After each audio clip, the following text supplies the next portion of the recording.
کسی سے علم لے لیں گے تو اللہ کے لیے، کسی کو علم دے دیں گے تو اللہ کے لیے، اگر کسی سے سورہ لے لیا تو اللہ کے لیے، کسی کو سورہ دے دیا تو اللہ کے لیے، جو کچھ کرتے ہیں وہ اللہ کے لیے کرتے ہیں۔ اللہ نے ایک جگہ پر اور فرمایا، اے انسان اگر تو وہ کرے جو میں چاہتا ہوں تو وہ ہوگا جو تم چاہو گے، اور اگر تم نے وہ نہیں کیا جو میں چاہتا ہوں تو وہ ہوگا جو میں چاہتا ہوں۔ اللہ نے پورا فلسفہ بتا دیا انسان کو، اگر کبھی چاہتے ہو کہ میری مرضی کے مطابق ہو تو آپ اللہ کی مرضی کے مطابق چلو۔ پوری زندگی ہم اللہ کے مقابل میں کھڑے ہیں، اللہ کہہ رہے نماز پڑھو، وقت نہیں، روزے رکھو، ہمت نہیں، زکوٰۃ دو، نہیں کر سکتے اتنا نقصان، خمس نکالو، نہیں نکال سکتا، جیب سے رقم جا رہی ہے، ہم کچھ اللہ کے لیے نہیں کرنا چاہتے۔ یہ دل میں خواہش ہے اللہ سب کچھ ہمارے لیے کرے۔ ایسے ہی دو بندوں کے ساتھ وہ چاہتا ہے جو اچھائی ہو وہ میرے ساتھ ہو، جو رزق اللہ کو دینا ہے وہ سب ہم کو دے۔ یعنی عجیب منزل پر آ گیا انسان، یعنی ہم کو چلنا چاہیے تھا اللہ کی مرضی کے مطابق، ہم اللہ کو اپنی مرضی کے مطابق چلانا چاہتے ہیں۔ ہونا یہ چاہیے تھا کہ ہم اللہ کے بندے بن جائیں، لیکن ہم خود اللہ کو اپنا غلام بنانا چاہتے ہیں، ہم اللہ کی مرضی پر نہیں چلنا چاہتے، اللہ کو اپنی مرضی پر چلانا چاہتے ہیں۔ جو ہو سب کچھ ہمارے لیے ہو، کچھ بھی کرے اللہ ہمارے لیے۔ اللہ نے کہا کہ اگر چاہتے ہو تمہارے لیے ہو، اے انسان اگر تم یہ چاہتے ہو کہ تمہارے ساتھ کچھ ہو، اے انسان اگر تم نے وہ کیا جو میں چاہتا ہوں تو وہ ہوگا جو تم چاہتے ہو، لیکن اگر تم نے وہ نہیں کیا جو میں چاہتا ہوں تو وہ علی کل شیء قدیر ہے، ہوگا وہی جو وہ چاہے گا۔ اب نقصان اللہ کا نہیں ہے، نقصان ہم بندوں کا ہے۔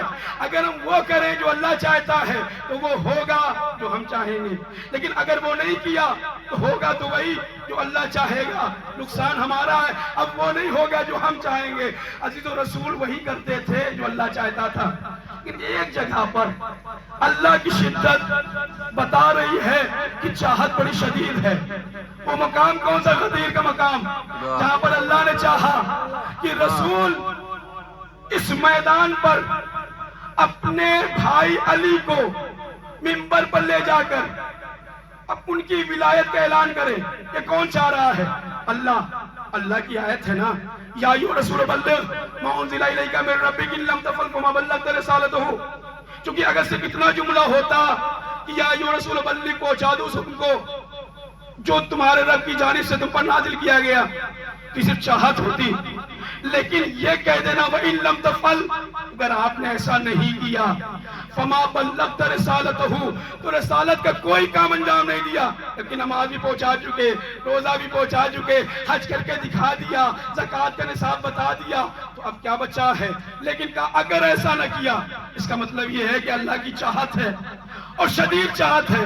تو عزیزو، اللہ نے جو چاہا وہ رسول نے کیا کہ نہیں کیا؟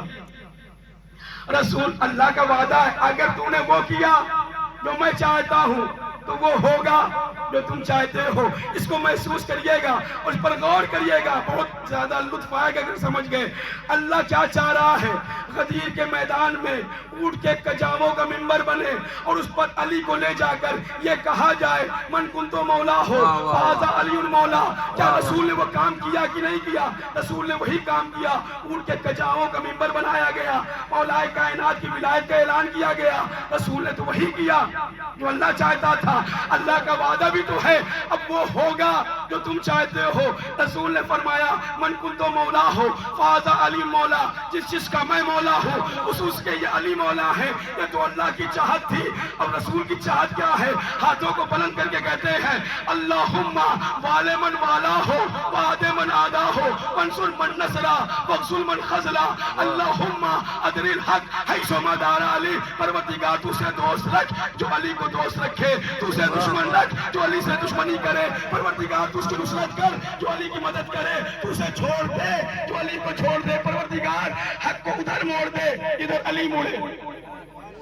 اور کریے گا اے پروردگار حق کو ادھر موڑ دے ادھر علی موڑے یا رسول اللہ سارے مسلمانوں کو تو یہی کہہ رہے تھے آپ حق کے راستے پر جاؤ حق کے راستے پر چلو حق کے راستے پر چلو آپ دعا کر رہے تھے تجھے دعا کر دیتے پروردگار علی کو ادھر موڑ دے جدھر حق ہو علی کو ادھر چلا جدھر حق ہو لیکن آپ دعا کر رہے ہیں پروردگار حق کو ادھر موڑ دے جدھر علی جائے تو شاید رسول آواز دے میں یہی تو تمام مسلمانوں کو سمجھانا چاہتا ہوں میں چاہتا ہوں سارے مسلمان حق کے پیچھے چلے اور حق علی کے پیچھے چلے